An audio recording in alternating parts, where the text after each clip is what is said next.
Ladies and gentlemen, thank you for standing by and welcome to the Lilly Q3 2025 earnings conference call. At this time, all participants are on a listen-only mode.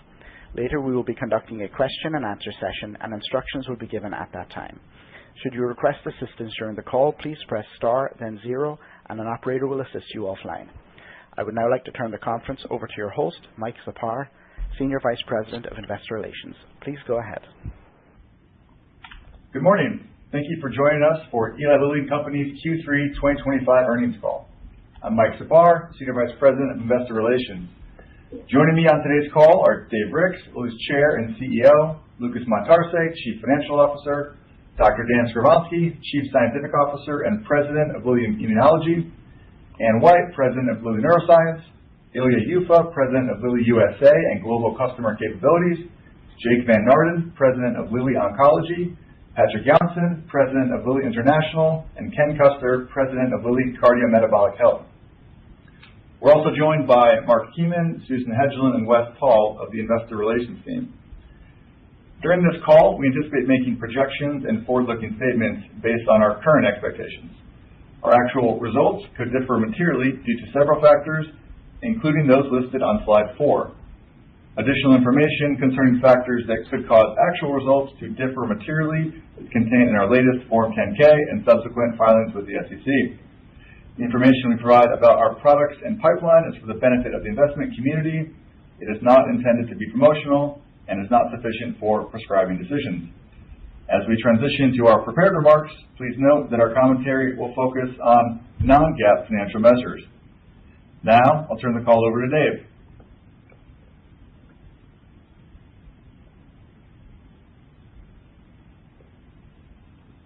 Dave, we'll turn the call over to you. Thanks, Mike. Appreciate it. Q3 was another strong quarter for Lilly. We made progress across all our strategic deliverables. We delivered compelling financial results, advanced our pipeline, and achieved key milestones to expand our manufacturing footprint. This is all shown on slide 6. In Q3, revenue grew 54% compared to the same period last year. Revenue from key products more than doubled as our medicines continued to increase their global impact. In the U.S., Lilly gained market share in the incretin analogs market for the 5th consecutive quarter.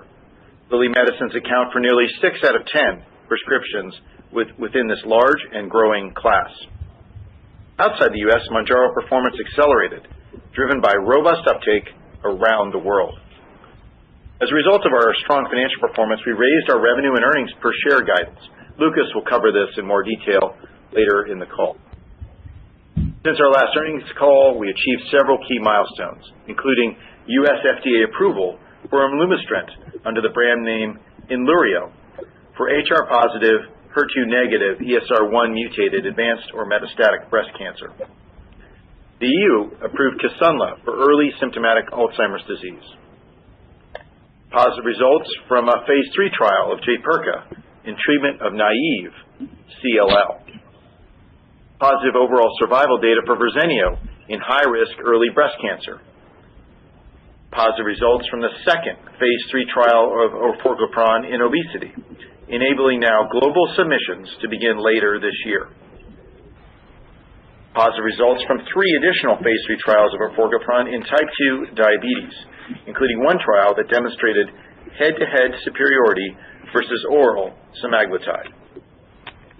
We also made good progress executing our manufacturing expansion agenda.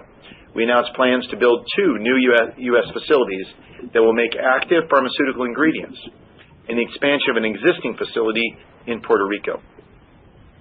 The new facility in Virginia will support our bioconjugate and monoclonal antibody portfolio, and the new facility in Texas and the expansion in Puerto Rico will support our small molecule portfolio, including orforglipron. We plan to announce updates on our 2 remaining new U.S. manufacturing facilities in the coming months. During the quarter, we distributed $1.3 billion in dividends and executed approximately $700 million in share repurchases. Now I'll turn the call over to Lucas to review the Q3 results. Thanks, Dave. As shown on slide 7, Q3 was another strong quarter of financial performance.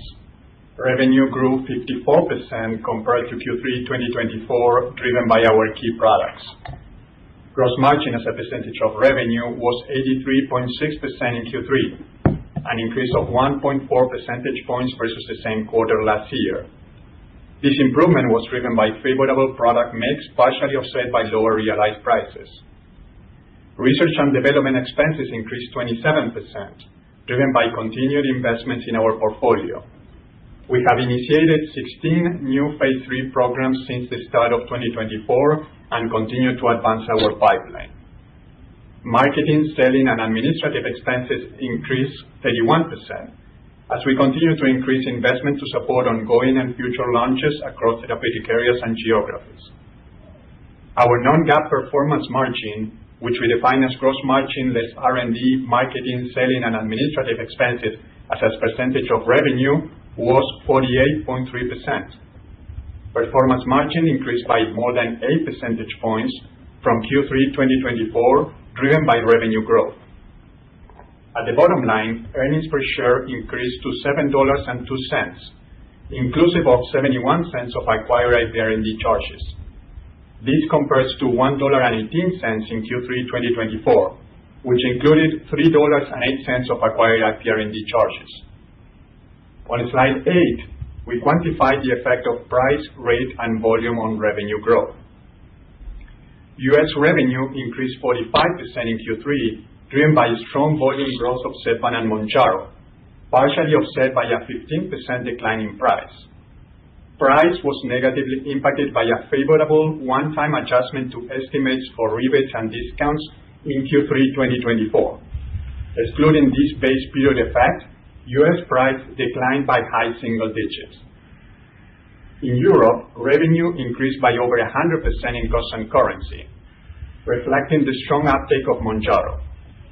Revenue was positively impacted by a $380 million one-time benefit related to a milestone payment and business development. Excluding this impact, revenue grew 81% in constant currency. Japan, China, and rest of the world delivered constant currency revenue growth of 24%, 22%, and 51% respectively, driven by Mounjaro volume growth. On slide 9, we provide an update on the performance of our key products, which accounted for $12 billion of revenue within the quarter. Beginning with immunology, Ebglyss delivered strong performance in atopic dermatitis, as U.S. total prescriptions increased by 41% compared to Q2 2025. We saw increased use in the first-line setting, which now accounts for more than 50% of new Ebglyss patients. Omvoh continued a steady uptake, and the newly published 4-year data in ulcerative colitis show long-term safety and efficacy benefits. Within oncology, Jaypirca continued to build momentum, both in the marketplace and with new data from phase 3 trials. Dan will talk more about this later during the R&D update. Verzenio remains the market leader in the U.S. for the node-positive, high-risk early breast cancer population, reflective of its position as standard of care in this setting. In the U.S., prescription grew by 3% compared to Q3 2024, and international volume grew by 14%. In neuroscience, Kisunla total prescription grew by 50% compared to Q2 2025, and continued to increase share of market versus the competition. We also recently received marketing authorization by the European Commission, and we are in active reimbursement discussion across Europe and expect launches beginning this quarter and throughout 2026. Finally, moving to cardiometabolic health, Zepbound and Mounjaro both posted strong global performance. Beginning outside the U.S., Mounjaro performance was robust. We have now launched in 55 countries and all major markets. We have seen a strong reception globally and have gained significant share in most major markets as a result. While obesity reimbursement remains limited internationally, we are encouraged by the strong uptake.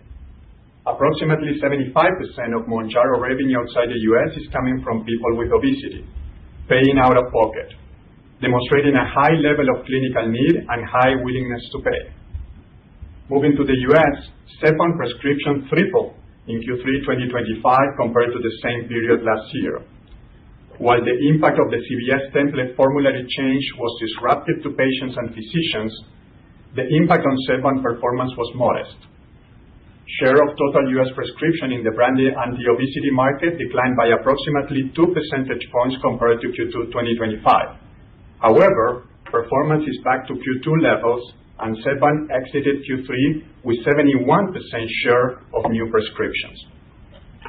We saw strong uptake of Zepbound in vials, which comprise approximately 30% of total U.S. Zepbound prescriptions and over 45% of new prescriptions in Q3. Mounjaro posted robust Q3 in the U.S., as total prescriptions grew by over 60%. Mounjaro also gained share of market in the type 2 diabetes incretin analog market, increasing by 4 percentage points compared to Q2 2025. Mounjaro is the most widely prescribed incretin for people with type 2 diabetes in the U.S. As shown on slide 10, the combined U.S. incretin analog market growth was strong, increasing by 36% in Q3 compared to the same period in 2024. Lilly incretins gained share of market compared to Q2 2025, and approximately 2 out of every 3 new prescriptions in the incretin analog market is a Lilly medicine. On slide 11, we provide an update on capital allocation.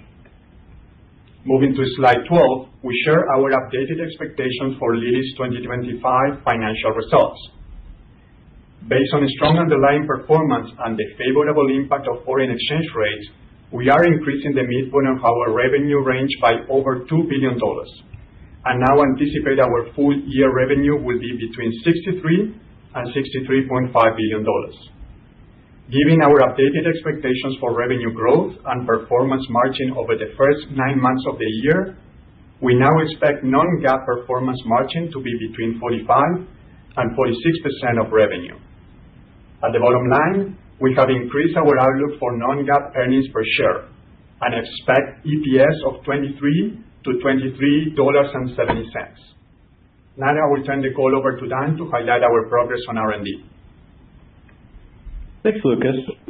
Lilly R&D had another productive quarter.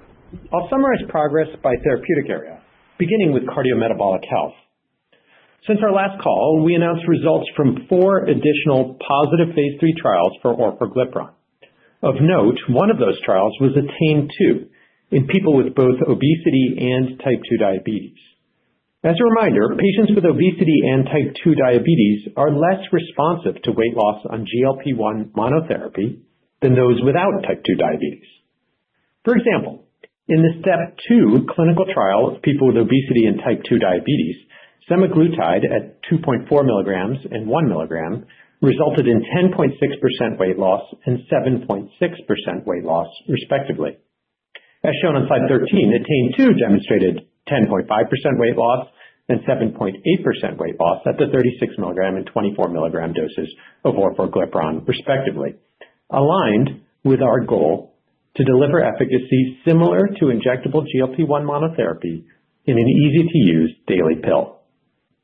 This trial completed the clinical package required to initiate global regulatory submissions for the treatment of obesity.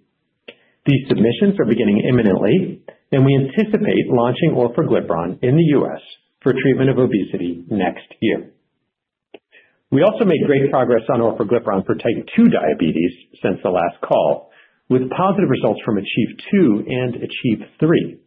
Orforglipron demonstrated superior glycemic control and weight loss compared to dapagliflozin in ACHIEVE-2 and compared to oral semaglutide in ACHIEVE-3. As shown on slide 14, in ACHIEVE-3, both the 12 milligram and 36 milligram doses of orforglipron were superior to the highest available dose of oral semaglutide on both A1C reduction and on weight loss.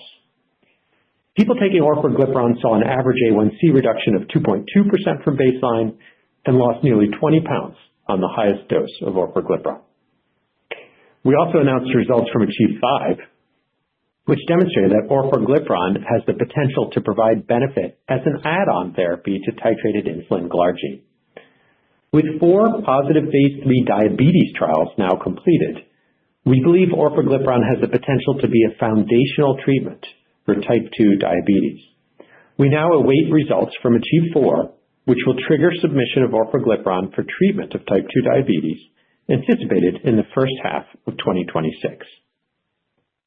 With data from over 8,000 participants across 6 completed phase 3 orforglipron trials, we've observed benefits across multiple cardiometabolic health measures, as well as consistent safety and tolerability.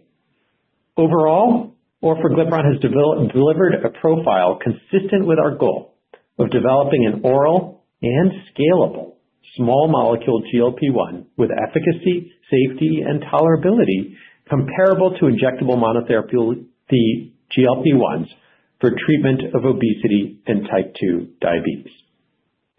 Outside of the core registrational programs for these 2 important indications, we have several additional ongoing phase 3 orforglipron trials shown on slides 15 and 16, including new phase 3 starts for treatment of osteoarthritis pain and for treatment of stress urinary incontinence, a new indication that we think could benefit from weight loss seen with orforglipron.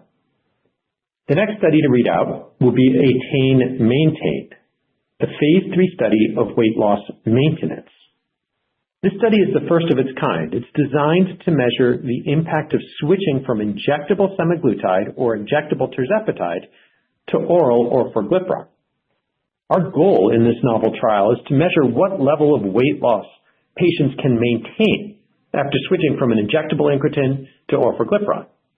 Since the patients in this trial were previously escalated to a maximal tolerated dose of semaglutide or tirzepatide and treated for 72 weeks, this is a very ambitious trial. For those people switching from tirzepatide, maintaining weight loss after switching to orforglipron is a high bar, given the strong efficacy of tirzepatide as a dual incretin agonist. As this trial includes moving patients off of an active therapy onto a placebo maintenance arm, ATTAIN-MAINTAIN allows patients who are randomized to placebo to switch to orforglipron as a rescue therapy if weight regain exceeds a specified threshold. This will be a rich data package, and we look forward to seeing the results in the coming months, either late this year or early next year. Moving to retatrutide, our GLP-1 glucagon triple agonist. We expect results from up to 6 phase 3 studies by the end of 2026 to support the obesity and related complications program called TRIUMPH and the type 2 diabetes program called TRANSCEND. With its first-of-a-kind triple-acting mechanism, we expect retatrutide can deliver deeper and more rapid weight loss than existing obesity medicines, even more than tirzepatide. Of course, not all patients may need this potentially very high level of efficacy, and we believe retatrutide will likely be best suited for patients with a very high BMI or with obesity-related complications that require a high degree of weight loss. While the global development program for retatrutide includes people with a broad range of BMIs, spanning across overweight and obesity, we anticipate will be focused on the clinical profile of this medicine in patients where the clinical needs are the highest. The first trial to read out, TRIUMPH-4, compares retatrutide to placebo in patients with obesity and knee osteoarthritis pain. This 68-week study is designed primarily as a pain relief study to support an indication for treatment of knee osteoarthritis pain in combination with other trials in the TRIUMPH program. We look forward to sharing top-line results from TRIUMPH-4 later this year. Given this is the first phase 3 trial for retatrutide, we'll be cautious not to over-extrapolate from these results. We have 7 more phase 3 trials reading out in 2026 and 2027. And we'll likely need to see data from at least a few of these before we more fully understand the profile of this medicine across a wide range of patients. For the obesity indication specifically, we look forward to results from 3 additional phase 3 studies in the second half of 2026. Moving now to muvalaplin, which is our once-daily oral small molecule inhibitor of lipoprotein A, or LPA. LPA is a biomarker associated with increased cardiovascular risk. In phase 2, muvalaplin demonstrated over 85% reduction of this biomarker at the highest dose compared to placebo. Based on these data, we've now initiated a phase 3 study in people with elevated LPA levels and atherosclerotic cardiovascular disease, known as the MOVE-LPA trial. MOVE-olaparib is the first small molecule approach to LPA and our second program in phase 3 development against this important target. In other updates from cardiometabolic health, we submitted our once-weekly insulin, called insulin efsitora alpha, in the U.S. for treatment of type 2 diabetes, and we announced plans to initiate 2 phase 3 trials with baricitinib in type 1 diabetes. From the early phase portfolio, we look forward to presenting phase 2 data from our selective amylin agonist, eloralintide, at Obesity Week in November. Moving to oncology. We're very pleased to have received U.S. FDA approval of imlunestrant under the brand name Inlurio as a monotherapy for ER-positive, HER2-negative, ESR1 mutated metastatic breast cancer.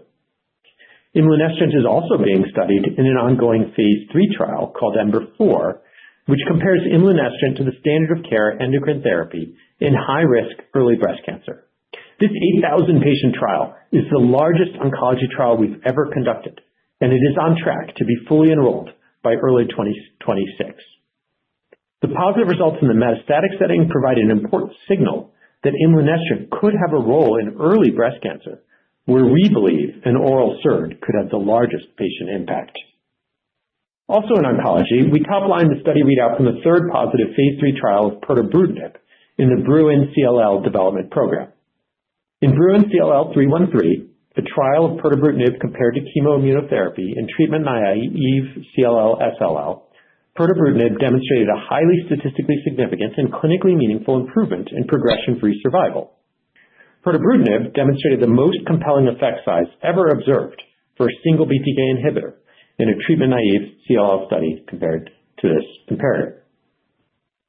We look forward to sharing these data at an upcoming medical meeting, as we continue to build evidence supporting the potential role for pirtobrutinib in treatment-naive CLL. We expect these data in combination with BRUIN CLL 314 to form the basis of regulatory submissions globally. We also presented updates from our early-stage oncology portfolio at the recent European Society for Medical Oncology meeting, including data on our mutant-selective PI3 kinase alpha inhibitor for people with advanced breast cancer and PI3 kinase alpha mutations, our folate receptor alpha antibody-drug conjugate for treatment of ovarian cancer, and vepigratinib, our FGFR3 selective inhibitor for FGFR3-altered metastatic bladder cancer. We continue to be encouraged by the emerging clinical profiles we've observed across each of these 3 programs, and we plan to initiate phase 3 trials for these medicines in 2026, if not sooner. In neuroscience, we received the EU marketing authorization for Kisunla. Importantly, this approval came with the modified titration dosing in the label, which is also approved in the US and now approved in Japan. The modified dosing schedule is thus approved in most major geographies, and we're pleased that it's being used to further lower the risk of ARIA. Our phase 3 trial with remternetug is also progressing well, and we've now completed enrollment in TrailRunner-ALZ 3, which is evaluating subcutaneous remternetug in treatment of preclinical Alzheimer's disease, with a similar time-to-event design as we are pursuing with the ongoing Trailblazer 3 ALZ trial for donanemab. Separately, we're pleased to announce that we've initiated our phase 3 program in alcohol use disorder with brenipatide, a GIP-GLP-1 dual agonist that we believe could have the optimal properties for neuroscience indications. Growing evidence from real-world clinical studies suggests that incretin therapies may reduce cravings, an observation that is supported by non-clinical studies that show decreased dopamine release in reward pathways after treatment with incretin therapy. Given the data we've observed thus far with brenipatide, we believe it has the potential to treat a range of diseases. We expect to initiate several additional phase 2 and phase 3 trials in the coming months, including testing this medicine in important but extremely challenging unmet medical needs, such as opioid use disorder. In addition to neuroscience applications, we will test brenipatide in immunologic disease, including a phase 2 trial in asthma, which has recently begun enrolling patients. Also in immunology, new data were presented for lebrikizumab at the 2025 Fall Clinical Dermatology Conference. Lebrikizumab delivered durable disease control in people with moderate to severe atopic dermatitis when dosing was reduced from once every 4 weeks to once every 8 weeks.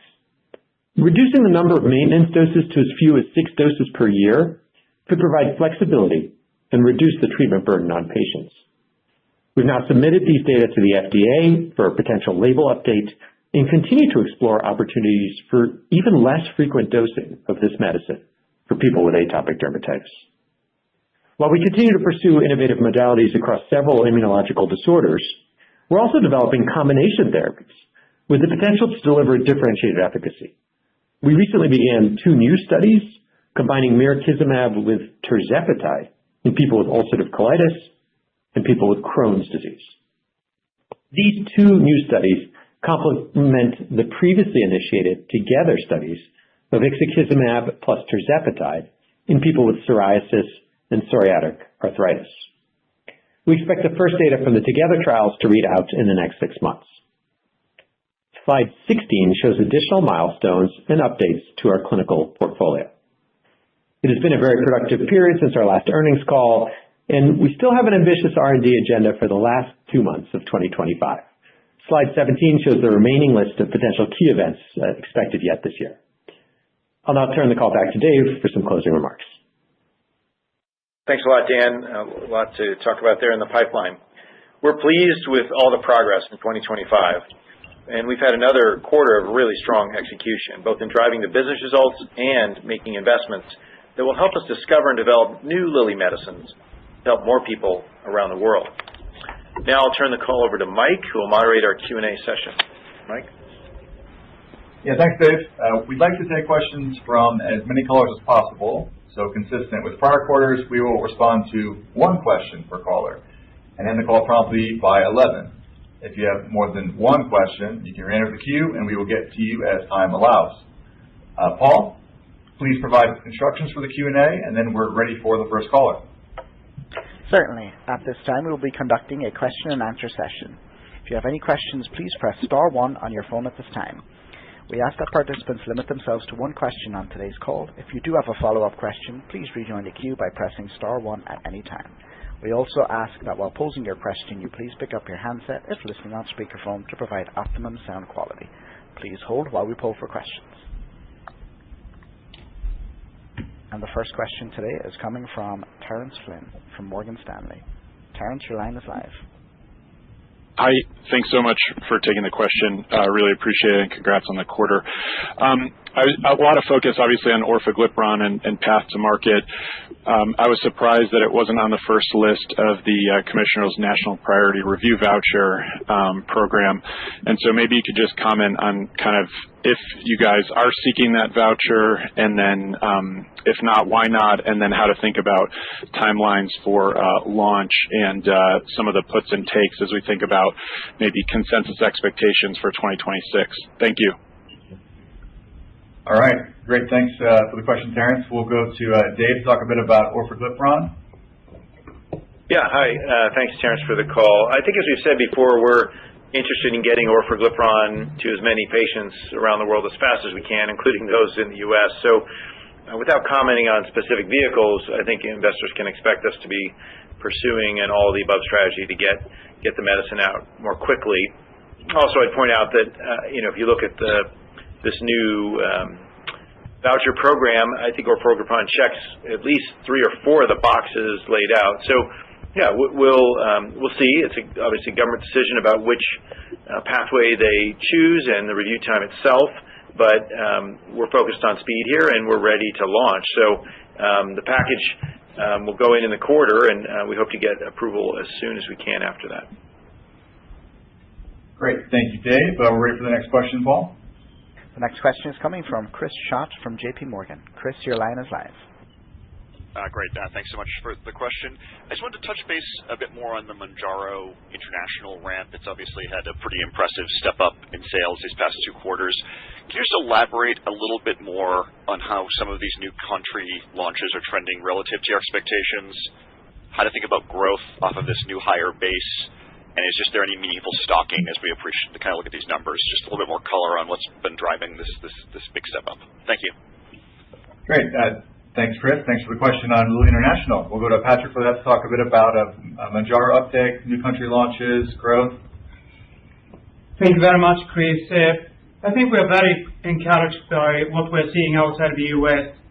And the business, as we shared earlier, is 75% out of pocket and 25% type 2 diabetes. What we have seen is, of course, an initial stocking in both markets where we launched, and we refer to the big ones being in Q2, in China, Brazil, Mexico, and India.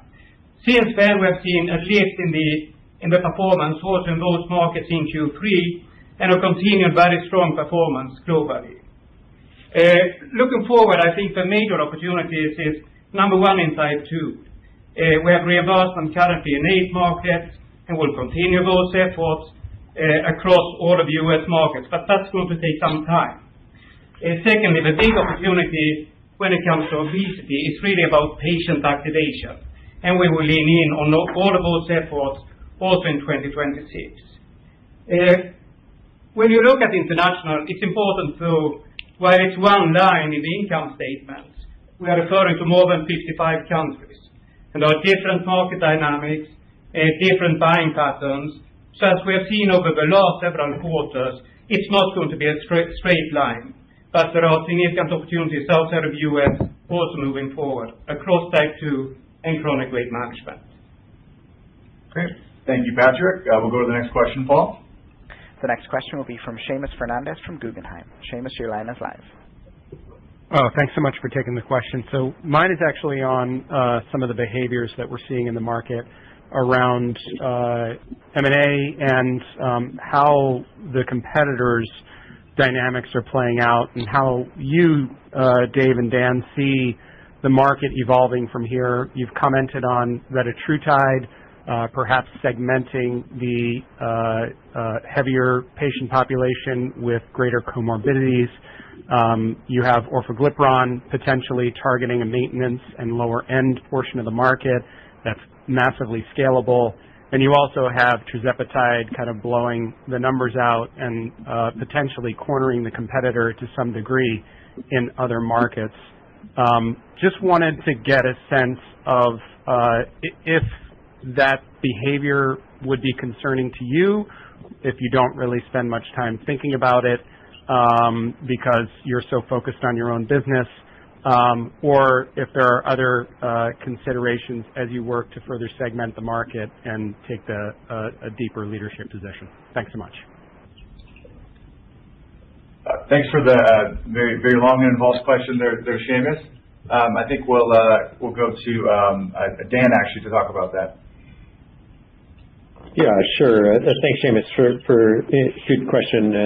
Of course, Lilly's been focused on the obesity opportunity for quite some time. We have a very strong R&D engine behind it. I think when you look at where the science leads us and sort of every kind of reasonable or logical target to pursue, we have robust programs against those targets, and in nearly every case, I think we have either a best molecule or first molecule or both, actually. So I like our portfolio. Clearly, the late-stage clinical molecules that the Street is paying attention to, we like where they are, but behind it, I can assure you there's a robust pipeline that we like. No surprise then that probably just about every other company in this industry looks at that and wants to improve their own position. So that doesn't surprise us. We watch that and, of course, pay attention. But we haven't seen anything that changes our view about the competitiveness of our portfolio or the lead that we have in this space, which we intend to maintain through robust investment, not just in research and development, but as you've seen today, in multiple phase 3 trials and new indications. Maybe just to add, sorry, Mike, maybe just to add, I think that's a great answer. I think for a long time, we've all been saying we're focused on every logical target and pursuing, the full extent of what these medicines can do for various conditions. I mean, today's call highlights that with some of the new studies Dan highlighted. But it's also important to note, in addition to innovation, you need to execute. This is a highly scaled business, and reaching potentially tens or even hundreds of millions of people. And here also, I think Lilly's really done well. It's a combination of those two things that's, I think, built the lead we have, and we are very focused on both of them, both the innovation Dan talked about, but also executing with manufacturing build-out, in-market performance, new ways to reach consumers.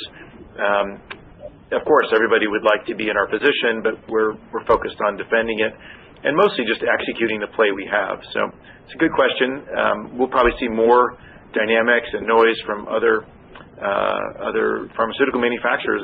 That's normal. What we need to do is run the strategy out that we've outlined. Thanks for the question. Great. Thank you, Dave. Thank you, Dan. Paul, ready for the next question? The next question will be from James Shin from Deutsche Bank. James, your line is live. Morning. Thank you for the question. I got one for David. David, you previously mentioned narrowing the gap between list and net pricing. Cigna recently announced drug rebates would be replaced with GPO fees, and it sounds like it'll lead to greater discounts as well as more employer opt-ins. So does that suggest greater GTN pressure than what we normally have with rebates? Does this make clinical profiles more relevant to formulary positioning or access? Like, what kind of changes should we expect? Great. Thanks, James. We'll go to Dave to talk about some of the recent announcements from PBMs on business model. Yeah, I think you're talking about the Cigna move, and I'd also point out, increasing share in large employer market from kind of non-traditional PBMs, I guess we call them. I applaud this. I think it's a good move for innovators. It's a good move for patients. It's a good move for payers, for the commercial payers, and probably smart of Cigna to make this first move to recoup market share, gain market share. I think that everyone wants more transparency and lower out-of-pocket for patients, and this kind of model will produce both of those. And what we want is to make the basis of competition one of clinical differentiation that doctors and patients both appreciate. In a way, the non-transparent rebates and other behind-the-scenes activities that determine which medicine a patient gets is not in our interest. So as an innovator, probably the leading spender on innovation in the sector coming up, we're for this. I think David and his team at Cigna did a good thing here, and we hope others follow, and the market in the U.S. can rapidly transition to such a system. I don't think that per se that reads through to some pricing effect. What I hope is that more valuable medicines will have that value recognized in pricing, and less valuable medicines will have a harder time competing now because you can't just rebate away some number and find formulary position ahead of a better medicine. So we're for this, and again, it's a good move. Hats off to David Cordani and the team, and hopefully others rapidly follow. Great. Thanks, Dave. Next question, please, Paul. The next question will be from Jeff Meacham from Citi. Jeff, your line is live. Great. Morning, guys. Thanks so much for the question. Just had another one on orforglipron. When you guys think about commercial strategy, would you characterize it as more consumer-centric through Lilly Direct, or should we think about it as a more typical pharma launch with, PBM and payer negotiations being really critical on day one? And I guess the puts and takes of both of those. Thank you. Okay, great. Thanks for the question, Jeff. On orforglipron, it's kind of a U.S. bent, so we'll go to Ilya to talk about some of the orfo launch thinking. Sure, Jeff. Thanks for the question. Obviously, we're excited about the profile of orforglipron and how to commercialize it in the U.S. and outside the U.S. as well. Obviously, we think about this similarly to how we've viewed Zepbound, where we need to drive great commercial and overall access for patients for accessibility, but we also recognize that there's significant demand in the consumer segment related to finding ways to get outside some of the frictions in the healthcare system. And so we see both looking at broad coverage as well as looking at expanding how we do our direct-to-consumer platform and ensuring that every patient has the ability to access medicines across the portfolio. Great. Thanks, Celia. Next question, please, Paul. The next question will be from Steve Scala from TD Cowen. Steve, your line is live. Oh, thank you so much. I know it's Lilly's policy not to comment on interims, but it's also a bit unusual for Lilly to speak about them in some detail. And Lilly has spoken in some detail about the Trailblazer-ALZ 3 interim on both the Q1 25 and Q4 24 calls, and likely other forums as well. So with that said, has the Trailblazer-ALZ 3 interim already been taken? The initiation of Returnatug in the same setting would not seem the best sign for donanemab in Alzheimer's prevention. Thank you. Great. Well, thanks, Steve, and thanks for the question on Alzheimer's. We'll go to Anne to talk about some of our clinical trials in early Alzheimer's. Great. Well, thanks for the question. Yes, I think we're all looking forward to these results. As you know, we tend not to comment on interims. As we've shared previously, we have completed enrollment in Trailblazer 3, so now it just continues to be a matter of reaching the sufficient number of events, and this is an event-based trial. In clinicaltrials.gov, we list a date, of 2027, though it could be earlier than that. We are pleased, though, and this is what I think we comment on, to see momentum and awareness in the space. I think that was really evidenced by the enthusiastic enrollment in our Returnatug preclinical study as well. And as Dan mentioned, what we have the opportunity there is to innovate with a sub-Q dosing formulation as well as a monthly dosing in a fixed duration dosing paradigm. So we continue to innovate in the Alzheimer's space, and you'll see us continue to commit to that, even as we build on the foundation of a very strong Kisunla performance. There's a couple things that we're doing right now to make sure that we're ready for this readout, I will mention in preclinical, because it does require a few fundamental shifts. It requires awareness and education on the importance of treating in that earlier stage of disease and the need to be proactive, really, around brain health.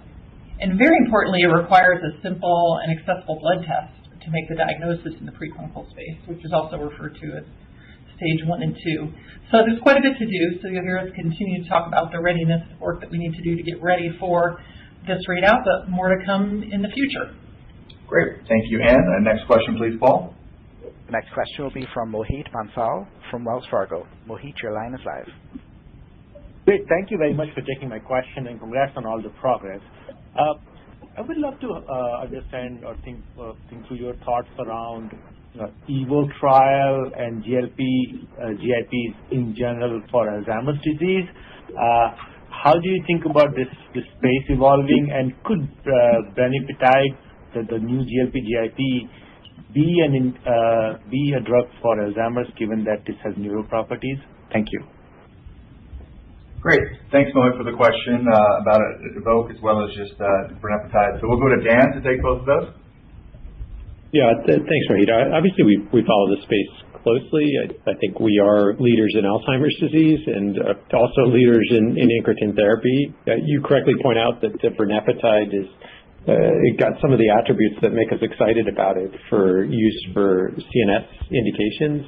That could be inclusive of Alzheimer's disease, although we haven't laid out any plans there yet.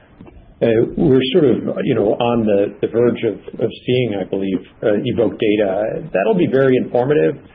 I think given our strength in our portfolio, almost regardless of that outcome, we have opportunities to build there and create something that could potentially be more meaningful for patients. So we'll see that, and then you can expect us to talk in more detail about our next steps. Thanks, Dan. Next question, please, Paul. The next question will be from Courtney Breen from AllianceBernstein. Courtney, your line is live. Hi, guys. Thank you so much for taking the question today. I wanted to loop back to orforglipron, which I know lots of focus on. You seem to be preparing for a very large-scale launch, and by our calculations, on the basis of some of the comments we've made, you could have enough doses to support at least 5 million patients for a full year based on the inventory already built.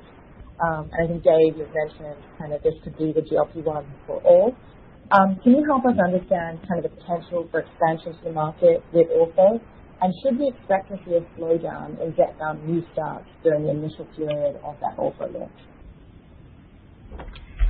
Yeah, Courtney, it was a little hard to hear, but I think some of the questions was about thinking about how to expand the market for ortho, different indications, different opportunities. So we'll go to Ken to talk a bit about some of our ambitions for orforglipron. Sure, Courtney, thanks for the question. Now with 6 phase 3 studies in hand, I think we really understand the profile of this emerging medicine. It continues to recapitulate the efficacy and safety of injectable GLP-1s. In fact, Dan recapped some of that during the early part of the call, recapping the ATTAIN-2 data, which seemed very consistent with STEP 2, as well as the ACHIEVE-3 data showing superiority versus oral semaglutide.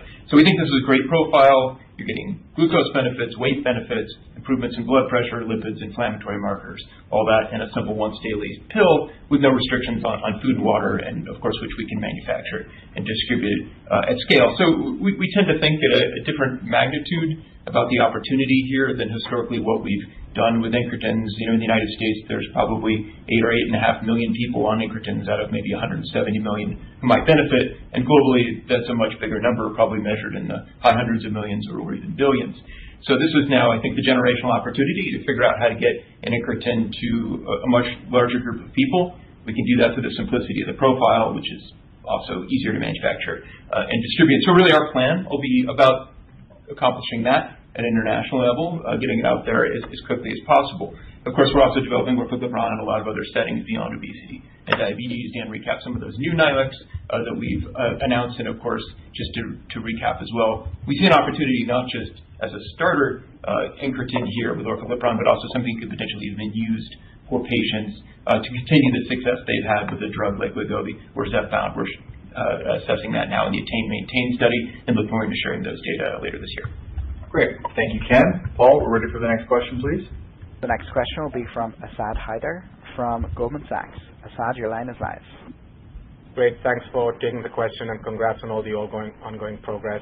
Just sticking with orforglipron, maybe given its importance, just high-level question on pricing and volume dynamics ahead of the launch.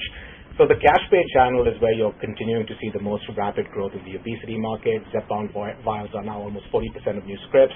And related on ex-US price elasticity, you saw a shift in volumes in the UK when Mounjaro prices increased. So I guess, what are the learnings from this for the orforglipron ramp next year as it relates to the elasticity of demand across different price points? And I guess my question is specifically related to how you're thinking about US versus OUS volume unlocks for orforglipron as it launches in a world of potential MFN equilibrium prices. Thank you.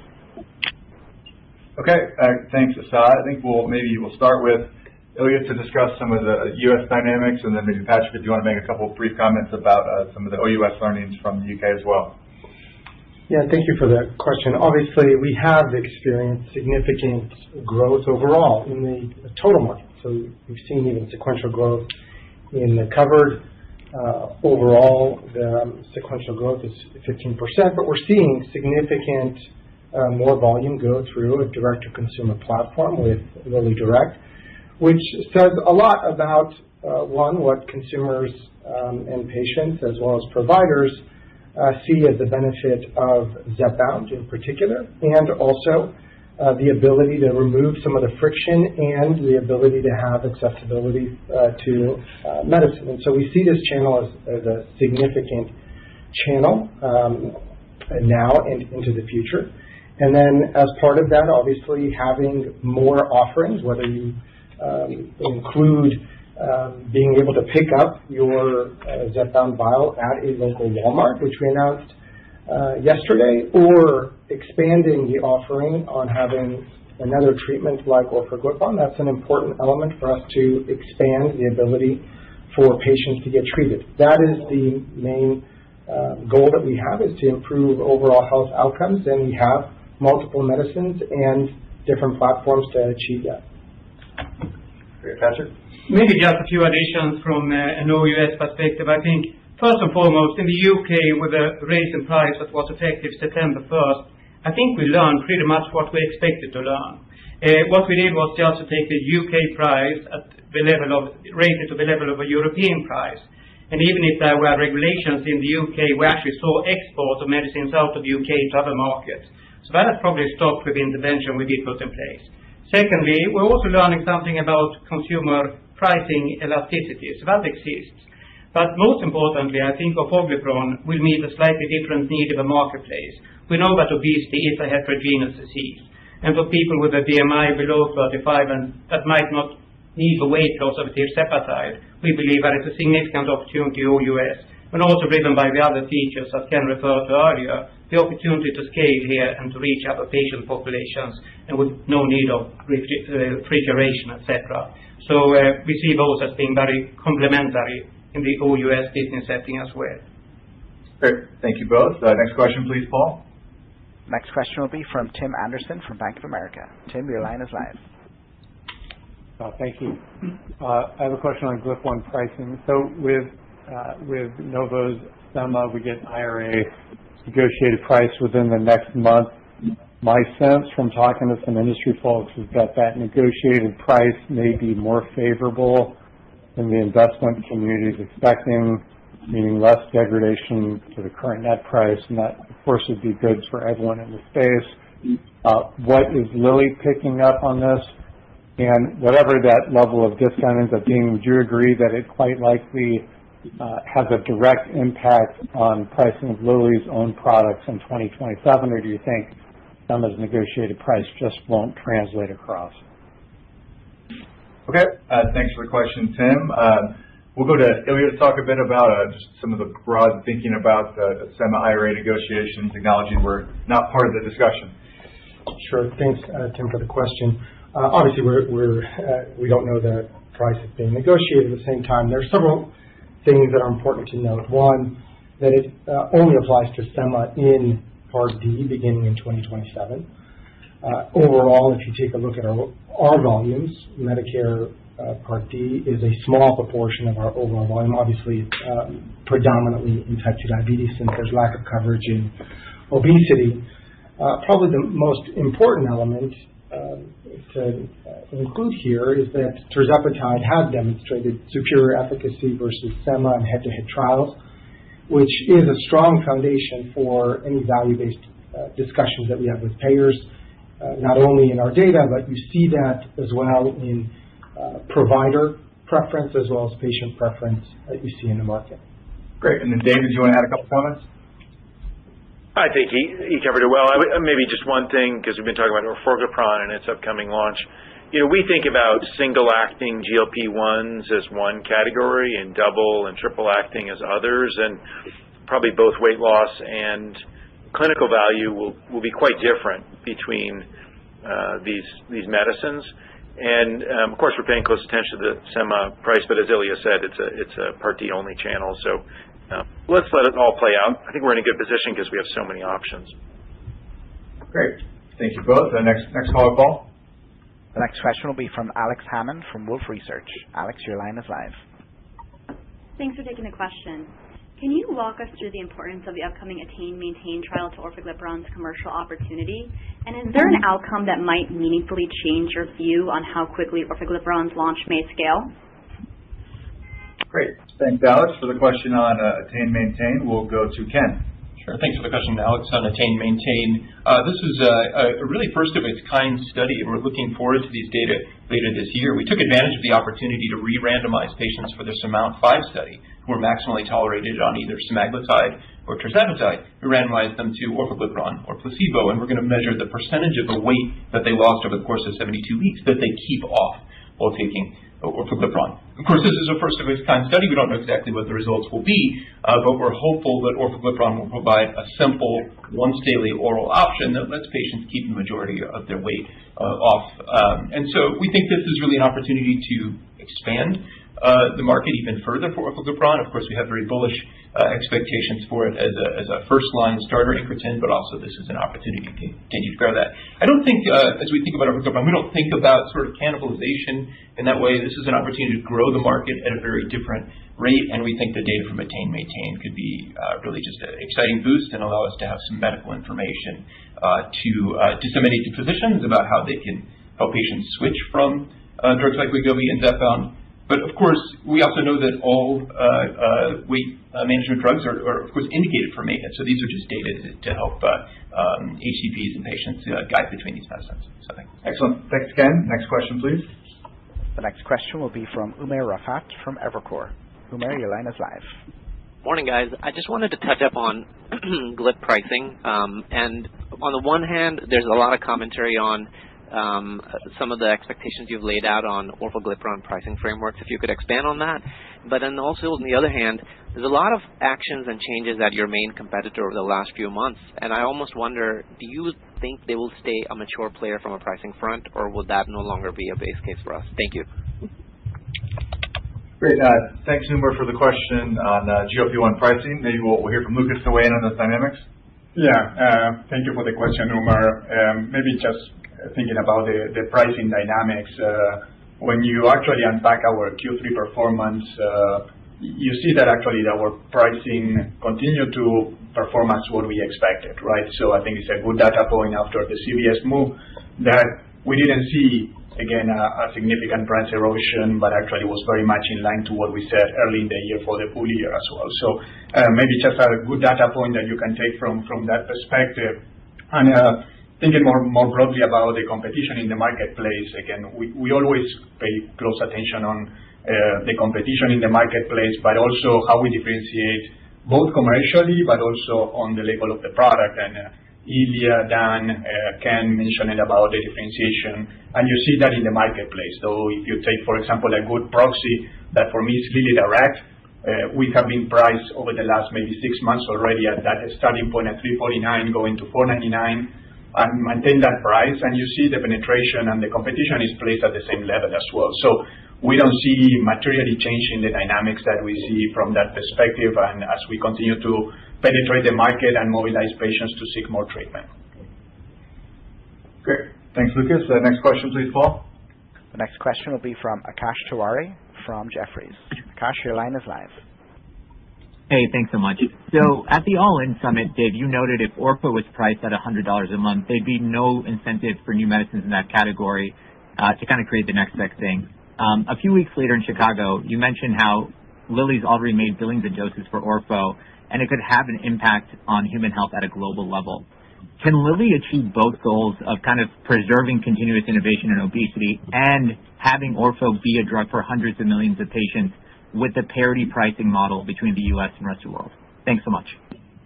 All right. Thanks, Akash. We'll go to Dave to address those two comments. Yeah, thanks, and thanks for tuning into all my podcasts and public events. Yes, our strategy is to bridge both. We think, as you're pointing out, that flatter pricing between the U.S. and other developed countries is important. But there's like 3 ways that this works, and I think one important thing here that, just to point out on all these pricing questions, that is different in this GLP-1 category is the consumer self-pay channel. We haven't really seen that scale in other categories, and it certainly is a channel here, partly because of underinsurance, but partly because the benefits of these medicines manifest so consistently. There really aren't that many non-responders at all, and produce a very desirable short-term effect in addition to enhancing long-term health benefits. It really is a unique situation. So we have seen price elasticity, as was mentioned, and that it's, on the one hand, in our interest to offer consumers a compelling price where they can afford to self-pay. It's also in our interest to continue to build out indications for chronic disease, as Ken and Dan were outlining earlier. And we are committed to doing both, having a strong consumer offering, but also proving the health benefit. And that should not compete for consumer dollars, but for healthcare dollars, either government or from private payers.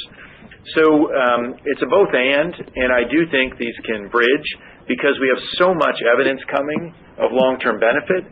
We should compete with other classes of medicines in chronic diseases or even create whole new classes. And at the same time, we'll probably continue to see consumer self-pay demand, whether it be for prevention or there are other needs. So I think it's entirely possible to do both. And I think Ken mentioned earlier some of the numbers. We are literally just scratching the surface of global treatment here. And there really is a tremendous opportunity to reach tens or even hundreds of millions of more people in the coming years, and that's our goal. Great. Thanks, Dave. Paul, we'll try to squeeze in at least one more quick one.